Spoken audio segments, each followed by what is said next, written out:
नमस्कार दोस्तों, स्वागत है आपका हमारे YouTube चैनल जीएस बाय आकाश में। आज के इस वीडियो में हम लोग जीएस के इम्पॉर्टेंट क्वेश्चन को सॉल्व करेंगे।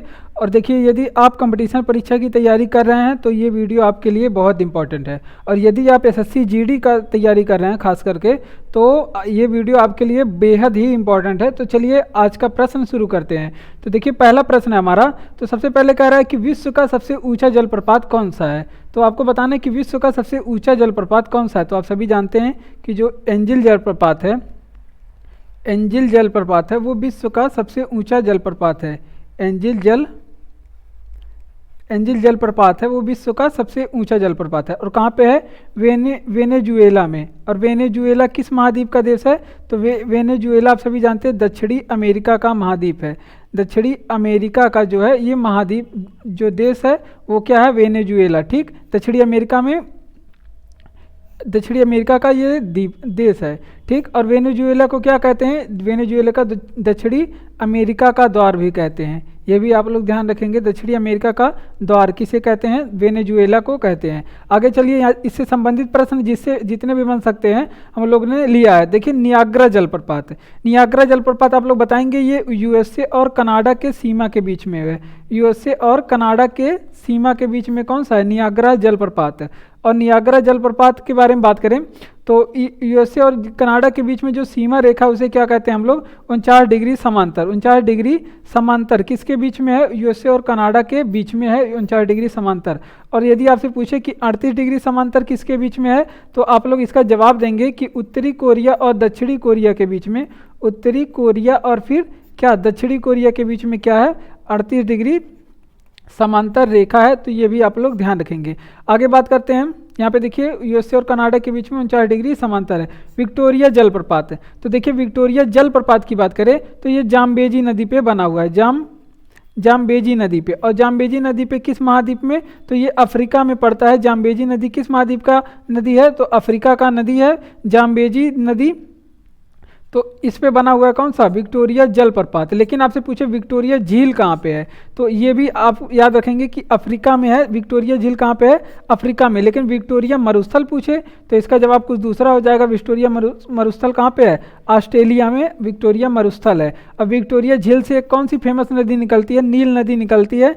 नील नदी निकलती है। और नील नदी को किस देश को नील नदी का वरदान कहते हैं? तो नील नदी को मिस्र का क्या कहते हैं? वरदान बोलते हैं। ये भी आप लोग ध्यान रखेंगे। आगे बात करें ग्रेट डिवाइडिंग रेंज की। तो ग्रेट डिवाइडिंग रेंज की बात करें तो ये कहाँ पे है? ऑस्ट्रेलिया में। ऑस्ट्रेलिया क्या एक महत्वपूर्ण पर्वत है। इस तरह से ऑस्ट्रेलिया का आपका महाद्वीप हो जाता है। और यहाँ पे है इस तट पे क्या है? पूर्वी तट पे, ऑस्ट्रेलिया के जो पूर्वी तट है वहाँ पे है क्या? ग्रेट डिवाइडिंग रेंज एक पर्वत है और ऑस्ट्रेलिया की सबसे बड़ी यहाँ पे पूर्व में साइड में स्थित है। और ग्रेट बैरियर रीफ ये प्रवाल भित्ति है, ऑस्ट्रेलिया में पाई जाती है। ये प्रवाल भित्ति से निर्मित है। और फिर ये कहाँ पे पाया जाता है? ये भी ग्रेट बैरियर रीफ ऑस्ट्रेलिया के पूर्व में जो प्रशांत महासागर है वहाँ पे स्थित है। यहाँ पे ऑस्ट्रेलिया के पूर्व में इस तरह से स्थित है। तो ये ग्रेट बैरियर रीफ है। ठीक, तो इन सारी चीज़ों को आप लोग ध्यान रखेंगे। और अगले प्रश्न की ओर हम लोग बढ़ते हैं। तो अगला प्रश्न है, किस दिन पृथ्वी से सूर्य की दूरी न्यूनतम होती है? तो आपको डेट बताना है कि किस दिन पृथ्वी से सूर्य की दूरी न्यूनतम होती है। तो आप लोग जानेंगे कि 3 जनवरी को पृथ्वी और सूर्य के बीच की जो दूरी है वो न्यूनतम होती है। पृथ्वी एंड सूर्य के बीच में ग्रह कितने हैं? तो पृथ्वी और सूर्य के बीच में देखिए, सबसे पहले सूर्य हो जाता है। उसके बाद आपको कौन सा ग्रह? बुध हो जाता है। उसके बाद कौन सा? शुक्र हो जाता है। शुक्र के बाद आपके आती है पृथ्वी। तो इस तरह से पृथ्वी और बुध के बीच में, पृथ्वी और सूर्य के बीच में कितने ग्रह हैं? 2 ग्रह हैं। कौन कौन से? बुध ग्रह है और शुक्र ग्रह है। ठीक, शुक्र ग्रह। तो यहाँ पे आप ध्यान रखेंगे, बुध ग्रह सौरमंडल का सबसे छोटा ग्रह है। ठीक, सौरमंडल का सबसे छोटा ग्रह है, इसे आप लोग ध्यान रखेंगे। और शुक्र की बात करें, इसे क्या कहते हैं? चमकीला ग्रह कहते हैं। और फिर भोर का तारा भी इसे बोलते हैं। भोर का तारा भी इसे बोलते हैं। किसको? शुक्र को। और ये पृथ्वी की बहन, पृथ्वी की भगनी भी बोलते हैं। पृथ्वी की बहन भी बोलते हैं। किसको? शुक्र को बोलते हैं पृथ्वी की बहन भी बोलते हैं। और फिर एक बात और ध्यान रखिएगा कि ये कौन ऐसा ग्रह है जो पृथ्वी के सबसे ज़्यादा नज़दीक में है, पृथ्वी के सबसे नज़दीक भी कौन सा ग्रह है, तो ये भी आपका शुक्र ग्रह है। ठीक, और सूर्य मकर रेखा पे कब होता है, तो 22 दिसंबर को होता है सूर्य मकर रेखा पे, 22 दिसंबर। और पूछिए आपको कर्क रेखा पे सूर्य कब होता है, तो आप लोग याद रखिएगा कि 21 जून को सूर्य कर्क रेखा पे होता है। और 21 जून को कौन सा दिवस बनाते हैं, योग दिवस भी मनाते हैं, तो ये भी आप लोग ध्यान रखेंगे। ठीक, आगे बात करें सूर्य का मध्य भाग क्या कहलाता है, तो सूर्य का मध्य भाग जो है वो प्रकाश मंडल कहलाता है, सूर्य का मध्य भाग प्रकाश मंडल कहलाता है, ये आप लोग ध्यान रखेंगे। आगे बात करें सूर्य आकाशगंगा की परिक्रमा कितने दिन में, तो 25 करोड़ वर्ष में लगाती है, 25 करोड़ वर्ष में सूर्य अपने आकाशगंगा की क्या करती है, परिक्रमा पूरी करती है। सूर्य और पृथ्वी के बीच सर्वाधिक दूरी, तो देखिए सूर्य और पृथ्वी के बीच जब सर्वाधिक दूरी होता है तो वो कौन सा कंडीशन होता है, अपसौर, तो उसे कहलाता है अपसौर। ठीक, तो अपसौर की कंडीशन होती है। अब जब सूर्य और पृथ्वी के बीच न्यूनतम दूरी होती है तो उपसौर होता है। ठीक, तो उपसौर होता है, ये भी आप लोग ध्यान रखेंगे।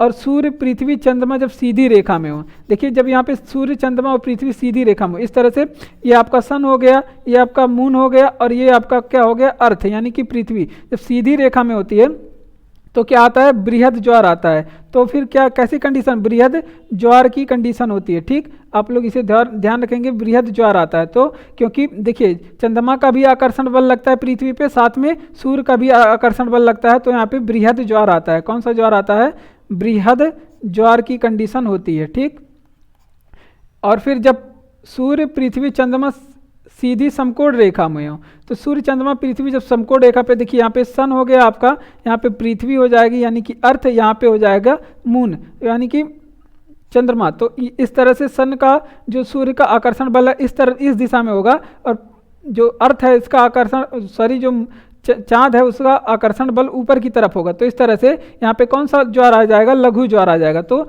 इसका जो परिणामी आकर्षण होगा ये इसकी तुलना में क्या होगा, कम होगा, ये कम होगा और ये अधिक होगा। ठीक, इस वजह से यहाँ पे लघु ज्वार आता है। ठीक, लघु ज्वार की कंडीशन होती है। ठीक, बढ़ते हैं अगले प्रश्न की ओर। आगे बात करते हैं माओरी जनजाति का निवास कहाँ है, माओरी जनजाति कहाँ पे निवास करती है। ठीक, तो यहाँ पे देखिए माओरी जनजाति की बात करें तो ये न्यूजीलैंड में निवास करती है,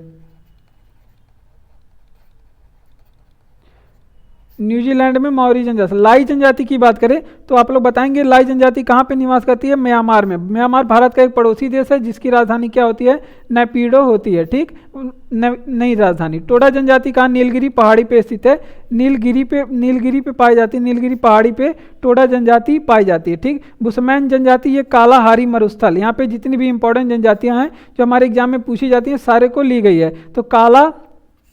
तो ये कहाँ पे पाया जाता है, कालाहारी मरुस्थल। और कालाहारी मरुस्थल आप लोग बताएंगे कहाँ पे है, कालाहारी मरुस्थल किस महाद्वीप में है, तो ये किस महाद्वीप का है, अफ्रीका महाद्वीप में ये स्थित है कालाहारी मरुस्थल। ठीक, आगे बात करें पिग्मी जनजाति, तो ये कांगो बेसिन में पाई जाती है। कांगो बेसिन का जो आपके कांगो नदी है उसके किनारे है, और कांगो नदी किस देश की नदी है, कहाँ की नदी है, तो ये अफ्रीका में बहती है, अफ्रीका की एक प्रमुख नदी है कांगो नदी। ठीक, और आप लोग बताएंगे कि भूमध्य रेखा को 2 बार कौन सी नदी काटती है, तो आप लोग बताएंगे कि भूमध्य रेखा को कौन सी नदी 2 बार काटती है, तो ये इसका जवाब भी हो जाएगा कि कांगो नदी भूमध्य रेखा को 2 बार काटती है। ठीक, और ये ओगेन्स जनजाति और सोपेन्स जनजाति कहाँ पे पाई जाती है, ये आपके अंडमान निकोबार में पाई जाती है। अंडमान निकोबार की राजधानी क्या है, पोर्ट ब्लेयर है, पोर्ट ब्लेयर इसकी राजधानी अंडमान निकोबार की। और भारत की सबसे बड़ी जनजाति कौन सी है, तो गौड़ जनजाति है भारत की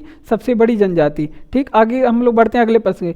किसके लिखित निर्णय के प्राप्ति पर राष्ट्रपति आपातकाल की घोषणा करता है, तो देखिए जब केंद्रीय मंत्रिमंडल जो है, जो केंद्रीय मंत्रिपरिषद है, वो जब राष्ट्रपति को लिखित नोटिस देती है एक, तो ये क्या करते हैं, तो ये जाके आपातकाल की घोषणा करते हैं केंद्रीय मंत्री परिषद। ठीक, तो जाके राष्ट्रपति क्या करते हैं, आपातकाल की घोषणा करते हैं। और राष्ट्रपति आर्टिकल नंबर कितने में है, आर्टिकल नंबर 352 में है, तो ये भी आप लोग ध्यान रखेंगे। राष्ट्रपति आपात किस आर्टिकल में है, आर्टिकल नंबर 352 के दौरान 352 के तहत राष्ट्रपति आपात लगाया जाता है। देखिए राष्ट्रपति लोकसभा को भंग किस आर्टिकल के तहत करता है, आर्टिकल 85 के तहत लोकसभा को भंग करने का जो अधिकार है वो राष्ट्रपति के पास है। और राष्ट्रपति के बारे में जो आर्टिकल है आर्टिकल 52 में है। अब बात करें उपराष्ट्रपति किस आर्टिकल में है, उपराष्ट्रपति आप लोग बताएंगे किस आर्टिकल में, आर्टिकल नंबर 63 में है। आगे बात करें राष्ट्रपति का निर्वाचन, तो आर्टिकल नंबर 54 में है राष्ट्रपति का निर्वाचन। और निर्वाचन में कौन कौन से लोग भाग, निर्वाचन मंडल है आर्टिकल नंबर 54 में, कौन कौन से लोग भाग करते हैं तो लेते हैं, तो लोकसभा के निर्वाचित सदस्य, और जो राज्यसभा है उसके भी निर्वाचित सदस्य, और जो राज्य हैं उनके जो विधानसभा होते हैं, राज्यों के जो विधानसभा होते हैं उनके भी क्या कैसे सदस्य, निर्वाचित सदस्य। तो आप लोग ध्यान रखेंगे निर्वाचित सदस्य। और जबकि उपराष्ट्रपति के चुनाव की बात करें तो इसमें लोकसभा राज्यसभा के सभी सदस्य वोट करते हैं, निर्वाचित सदस्य नहीं, सारे सदस्य इसमें वोट करते हैं, ये आप लोग ध्यान रखेंगे। राष्ट्रपति का कार्यकाल 5 वर्ष का होता है और आर्टिकल नंबर 56 में कहा गया है कि राष्ट्रपति का कार्यकाल 5 वर्ष का होगा। और जब तक कोई नया राष्ट्रपति ना चुन के आ जाता है तब तक ये राष्ट्रपति अपने पद पे बने रहेंगे, भले ही इनका कार्यकाल क्या हो चुका हो, पूरा हो चुका हो, तब तक ये बने रहेंगे। और राष्ट्रपति का शपथ कितने में, आर्टिकल नंबर 60 पे है शपथ। और कौन दिलाता है शपथ, CJI दिलाता है, भारत के मुख्य न्यायाधीश दिलाते हैं राष्ट्रपति को शपथ, ठीक। और महाभियोग की बात करें तो आर्टिकल नंबर 61 में है महाभियोग। और राष्ट्रपति पे महाभियोग लगाने से पहले उन्हें 14 दिन पहले सूचना दी जाती है। और क्षमादान की बात करें, आर्टिकल नंबर 72 में राष्ट्रपति का क्षमादान, इसके तहत राष्ट्रपति किसी के भी मृत्युदंड को भी माफ कर सकते हैं, ठीक, उसके प्रारूप को बदल सकते हैं, ठीक। तो इतनी चीज़ों को आप लोग ध्यान रखेंगे, ठीक।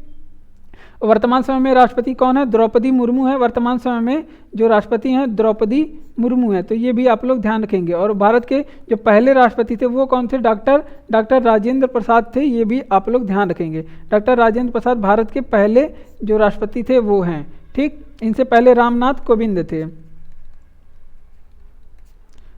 ठीक। आगे हम लोग बढ़ते हैं अपने अगले प्रश्न की ओर। तो संविधान के लिए अनुच्छेद के अंतर्गत राष्ट्रपति राष्ट्रीय आपात की घोषणा करता है। तो देखिए आप यहाँ पे राष्ट्रीय आपात किस आर्टिकल के तहत जो राष्ट्रपति लगाते हैं उसकी बात कर रहा है। तो आर्टिकल 352 में है राष्ट्रीय आपात, ठीक। राष्ट्रीय आपात का आर्टिकल क्या है, 352 में। राष्ट्रीय आपात कुल अभी तक कितनी बार लगा है, तो कुल 3 बार लगा है राष्ट्रपति आपात। किसके सन में लगा है आप लोग इसे बताएंगे। तो सबसे पहले लगा था 1962 में, उसके बाद लगा 1971 में जो भारत पाकिस्तान युद्ध हुआ, फिर 1975 में लगा, कुल 3 बार लग चुका है भारत पाकिस्तान युद्ध, भारत चीन युद्ध 1962 में हुआ था, ठीक। आगे बात करें राष्ट्रीय आपात में निलंबित नहीं होता। तो देखिए राष्ट्रीय आपात जब लगता है तो आर्टिकल 20 और आर्टिकल 21 को छोड़ के बाकी सभी आर्टिकल को क्या कर दिया जाता है, सभी आर्टिकल को निलंबित किया जाता है, यानी कि कुछ समय तक रोक दिया जाता है, ठीक। निलंबित का मतलब कुछ समय तक रोक देना, ठीक। निलंबन का प्रावधान कहाँ से लिया गया, राष्ट्रीय आपात के दौरान जो चीज़ें निलंबित किए जाती है उसकी प्रावधान कहाँ से लिया गया, जर्मनी के संविधान से लिया गया है। बात करें वित्तीय आपात, तो आर्टिकल नंबर में 360 में वित्तीय आपात अब तक एक भी बार नहीं लगा, एक भी बार नहीं लगा। वित्तीय आपात में होता क्या है, जो भी बड़े बड़े पदाधिकारी हैं उनके जो वेतन होते हैं उनको क्या कर दिया जाता है, राष्ट्रीय आपात के दौरान उनको आधा कर दिया जाता है, ठीक। और राष्ट्रपति शासन कितने में है, आर्टिकल नंबर 356 में है राष्ट्रपति शासन, ठीक। और संयुक्त अधिवेशन किस में है, आर्टिकल नंबर 108 में संयुक्त अधिवेशन, काफ़ी इंपॉर्टेंट है। संयुक्त अधिवेशन बुलाता कौन है, संयुक्त अधिवेशन बुलाता कौन है, तो इसको बुलाने का काम कौन करते हैं, तो संयुक्त अधिवेशन राष्ट्रपति बुलाते हैं, ठीक। राष्ट्रपति बुलाते हैं। और इसकी अध्यक्षता कौन करता है, संयुक्त अधिवेशन की अध्यक्षता हमेशा लोकसभा का क्या करता है, स्पीकर करता है, यानी कि लोकसभा का अध्यक्ष हमेशा अध्यक्षता करता है किसका, संयुक्त अधिवेशन का। बढ़ते हैं अपने अगले प्रश्न की ओर। तो देखिए अगला प्रश्न हमारा ऋग्वेद में सर्वाधिक सूक्ति किन 2 देवों को संबोधित है। तो हिस्ट्री से प्रश्न है ऋग्वेद से, और यहाँ पे ऋग्वेद से संबंधित जितने भी इंपॉर्टेंट प्रश्न है हमारे एग्जाम में पूछे जाते हैं वो सारे लिए गए हैं। तो देखिए ऋग्वेद में सर्वाधिक सूक्ति किन 2 वेदों को संबोधित है, तो किन दो देवों को संबंधित है आप लोग बताएंगे, किन 2 देवों को संबोधित है आप लोग कमेंट बॉक्स में बताएंगे। तब तक हम लोग और भी प्रश्न देखते हैं। तो देखिए अगला प्रश्न है हमारा कि सर्वाधिक मंत्र समर्पित है किसको, भगवान इंद्र को। ऋग्वेद में सर्वाधिक मंत्र समर्पित है भगवान इंद्र को। युद्ध के लिए ऋग्वेद में कौन से शब्द का यूज करते थे, तो गविष्टि शब्द का यूज करते थे युद्ध में। ऋग्वेद का उपवेद कौन सा है, ऋग्वेद का जो उपवेद है वो आयुर्वेद है, ऋग्वेद का उपवेद आयुर्वेद है। और सबसे प्राचीनतम वेद कौन सा है, तो ऋग्वेद ही है आपका सबसे प्राचीनतम वेद। सबसे नवीनतम पूछे तो अथर्ववेद है सबसे नवीनतम वेद अथर्ववेद है। तो ये भी आप लोग ध्यान रखेंगे। ऋग्वेद में मंडल की संख्या कितनी है? 10 है। ऋग्वेद में सूक्त कितनी है? 1028 सूक्ति हैं। लेकिन आपसे पूछे ऋग्वेद में ऋचाएँ कितनी है? तो 10,552 है वो ऋचाएँ हैं, 10,552। और गायत्री मंत्र का उल्लेख ऋग्वेद के तीसरे मंडल में गायत्री मंत्र का उल्लेख है। ऋग्वेद के किस मंडल में? तीसरे मंडल में गायत्री मंत्र का उल्लेख है, एग्जाम में पूछा जाता है। और सोम देवता का उल्लेख है, ये भी इंपॉर्टेंट है, एग्जाम में पूछा जाता है, ऋग्वेद के 9वें मंडल में। ठीक, 9वें मंडल में सोम देवता को जो समर्पित है वो 9वें मंडल से। और चतुष्वर्ण समाज का उल्लेख, चतुष्वर्ण समाज का उल्लेख किस मंडल में है? तो ये ऋग्वेद के 10वें मंडल में है चतुष्वर्ण। और इसमें 4 वर्ग जो समाज के जो है 4 जो बताए गए वर्ग, और कौन कौन से वर्ग? तो ब्राह्मण हो गया एक, पहला हो गया ब्राह्मण आपका, ब्राह्मण, और दूसरे आपके कौन से हो गए? क्षत्रिय, ब्राह्मण, क्षत्रिय, और फिर वैश्य और शूद्र। तो ये हैं 4 वर्ण। ठीक, आगे बढ़ते हैं हम लोग अपने अगले प्रश्न की ओर। आगे इतिहास से ही प्रश्न है और फिरोज शाह तुगलक से संबंधित प्रश्न है, और यहाँ पे इंपॉर्टेंट प्रश्न हम लोग करने वाले हैं। फुतूहत ए फिरोज शाही किस सुल्तान की आत्मकथा है? तो देखिए फुतू ए फिरोज शाही, आपको यहाँ पे नाम में ही पता चल जाएगा कि ये फिरोज शाह की जो आत्मकथा है, फुतू ए फिरोज शाही। ठीक, तो ये आप लोग ऐसे इससे ध्यान रखेंगे। ठीक, तो ये किसकी आत्मकथा है? तो ये फिरोज शाह की आत्मकथा, फिरोज जो आपके फिरोज शाह तुगलक था दिल्ली सल्तनत में, उसकी आत्मकथा है। ठीक, आगे बात करें तारीख ए फिरोज शाही, तो इसके लेखक आप बताएंगे तारीख ए फिरोज शाही के लेखक कौन है? तो ये भी इंपॉर्टेंट है, जियाउद्दीन बर्नी है इसके लेखक, जियाउद्दीन बर्नी है इसके लेखक। ठीक, आगे बात करते हैं अशोक के अभिलेखों को दिल्ली कौन लाया था? अशोक के अभिलेखों को जो दिल्ली लाने का काम है वो कौन किया था? फिरोज शाह तुगलक ही किए थे। ठीक, आगे बात करते हैं नहरों के निर्माण के लिए प्रसिद्ध है, ये इंपॉर्टेंट प्रश्न, नहरों के निर्माण के लिए फेमस कौन है? ये फिरोज शाह तुगलक हैं, फिरोज शाह तुगलक हैं नहरों के निर्माण के लिए जो कि प्रसिद्ध है। और सिराज ए हिंद ये किसका नाम था? तो ये जौनपुर का जो ऐतिहासिक नाम था, जौनपुर, जो कि यूपी का एक जिला है जौनपुर, उसका ऐतिहासिक नाम था उसका ऐतिहासिक नाम था सिराज ए हिंद। ठीक, तो ये भी आप लोग ध्यान रखेंगे। ठीक, और इसकी स्थापना कौन किया था? फिरोज शाह तुगलक ही किए थे, इसकी स्थापना फिरोज शाह तुगलक ही किए थे। बात करें फुतू ए फिरोज शाही, तो इसके लेखक कौन है? फिरोज शाह तुगलक हैं, क्योंकि इनकी आत्मकथा है, फिरोज शाह तुगलक की ये आत्मकथा है। ठीक, अब बढ़ते हैं अपने अगले प्रश्न की ओर। अब यहाँ पे साइंस का इंपॉर्टेंट प्रश्न है, अब यहाँ पे मात्रक से प्रश्न है, क्योंकि इंपॉर्टेंट है, हमारे एग्जाम में मात्रक से प्रश्न पूछे जाते हैं। तो देखिए सबसे पहले कह रहा है कि मोह किसका मात्रक है? तो मोह किसका मात्रक है? तो ये चालकता का मात्रक है, चालकता का मात्रक है।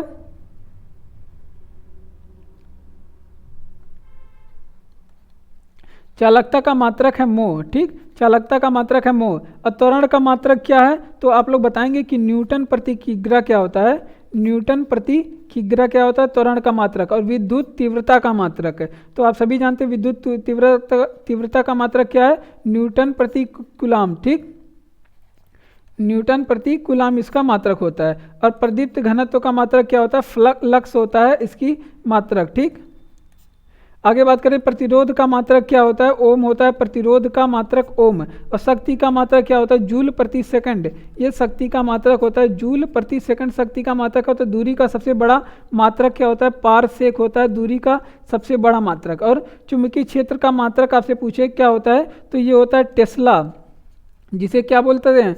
जिसे टेस्ला को हम लोग क्या करते हैं?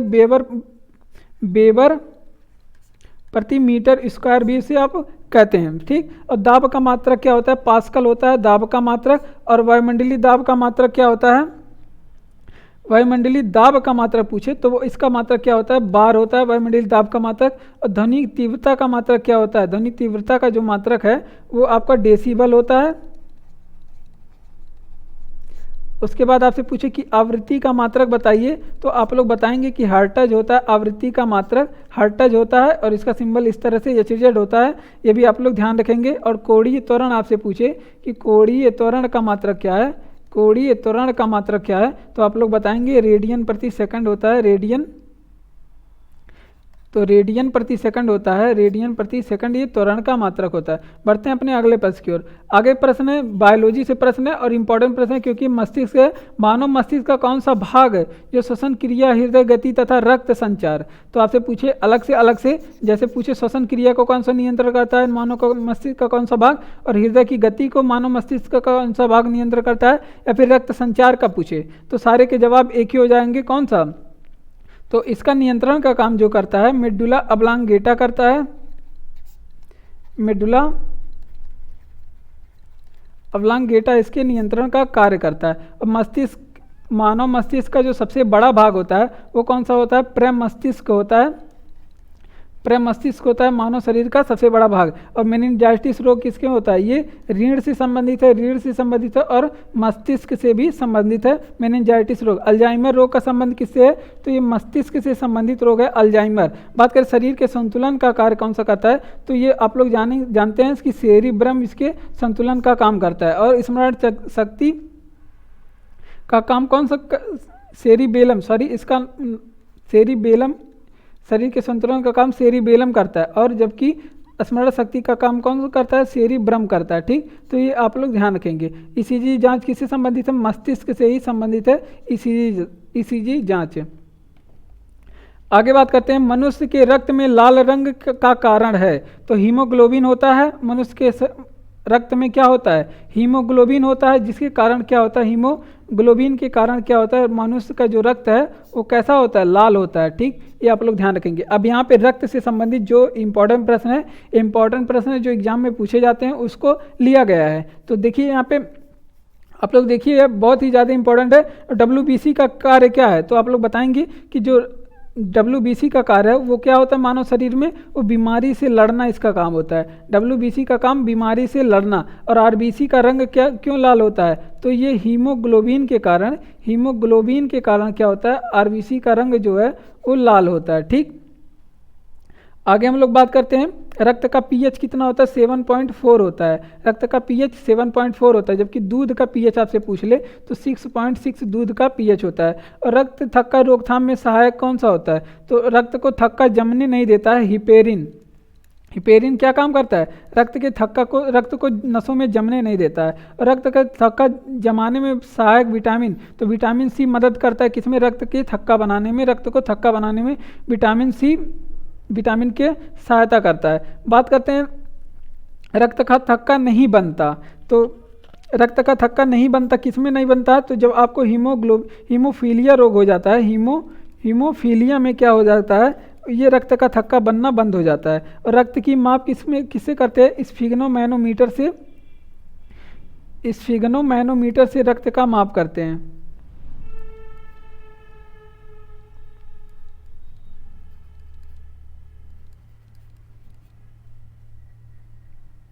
रक्त का माप किसे करते हैं? स्फिग्नोमैनोमीटर से रक्त का माप करते हैं। ठीक,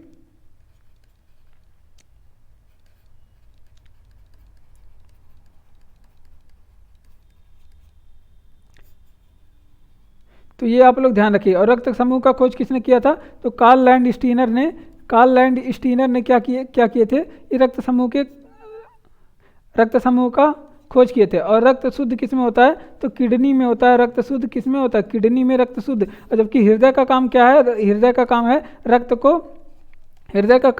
रक्त को क्या करना? पंप करना। हृदय का काम क्या है? रक्त को पंप करना। तो धन्यवाद। आज के वीडियो में बस इतना ही और मिलते हैं अगले वीडियो में। तब तक के लिए आप हमारे चैनल को सब्सक्राइब कर लीजिए और जुड़ जाइए, और चैनल को हमारे शेयर करिए और वीडियो को भी शेयर करिए। ठीक, धन्यवाद।